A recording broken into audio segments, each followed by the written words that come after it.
come up, I dorsiflex them, I go ahead and slouch, I want to go ahead and pull them down. They say yes, all of them say I have some type of symptom now, like because their hamstrings are tight. So now they say, look up at the ceiling, now bring your head all the way down. Is there a dramatic change in your symptoms? No. Oh, Good. yeah. So they say no, then I'm not worried about it. That's just a hamstring thing. So I didn't change that. But I pulled the nerve. So if that nerve root is a problem, it's going to fire up. Okay? So again, don't diagnose everybody with a positive slump because they have some like symptoms, because almost everybody you put in that position feels a pull in their hamstring. Okay? So kind of ruled that out. So neurogenic, I'm not really too concerned about it. Go ahead and come on off. I will then strength test the gastroc. So I'm going to stand on more leg ones, and then have you come up on your toes, up and down, up and down. Technically, by the literature, you're supposed to do this 20 reps. If I did that with most of my patients, they'd be disabled the next day.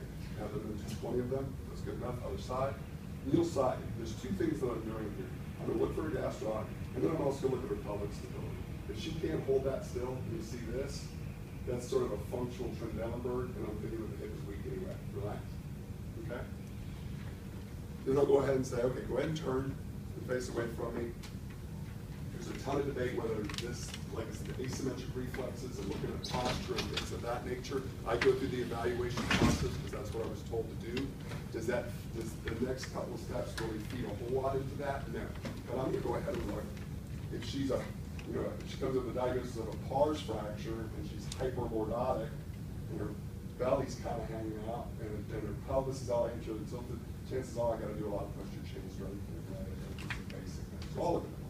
What does the lordosis look like? What are the iliac crest, the SIS, trochanteric heights? Do I see something that's absolutely giant? Do I see something that's tiny? I'm not too worried about it. Remind me if I don't go through it, it's a typical thing that I go through, is to show you how to kind of rule out leg length. Because a lot of PTs and stuff, they'll see, a quarter an inch, and they're always looking to put something in that foot, you know what I mean, to elevate it. But a lot of times you'll see just simply muscle tone from back pain, will simply elevate the iliac crest, and it's kind of done. But I got a pretty good way of going through 3 different measures, and if they're all wrong, then you might be thinking that there's a leg length. But chances are there's not significant. It's just, there's lots of asymmetries because they probably have asymmetrical pain, but that doesn't mean that there's a true leg length. So I look at those. Then what I'm going to have her go ahead and do is go ahead and, I'll put my fingers on the PSS, go ahead and forward bend for me. So look at forward bend, come on back up. And then when she comes back up, that's when you're going to see those instability signs that I talked about, or maybe a facet thing. So she's unilateral back pain, and she has guarding on the one facet. You might see this forward bend to the left. Or when she comes back up, if she's got to walk up her legs, that's an instability person. Or if she hyperextends her back to lift up, that's an instability of the lumbar spine. We're trying to gain stability that way. I will go ahead and have a backward bend. What I'm seeing is a ton of motion, right? If I put a goniometer on here, I'm seeing 45, 50 degrees. I just saw probably something greater than 105, 110 degrees on forward flexion. This screams instability right now, right? That's what you're looking at.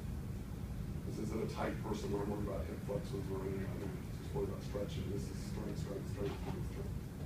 Okay. I will go ahead and have them walk.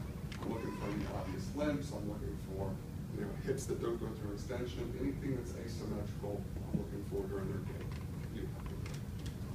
The next thing is an instability test. Going over, you'll actually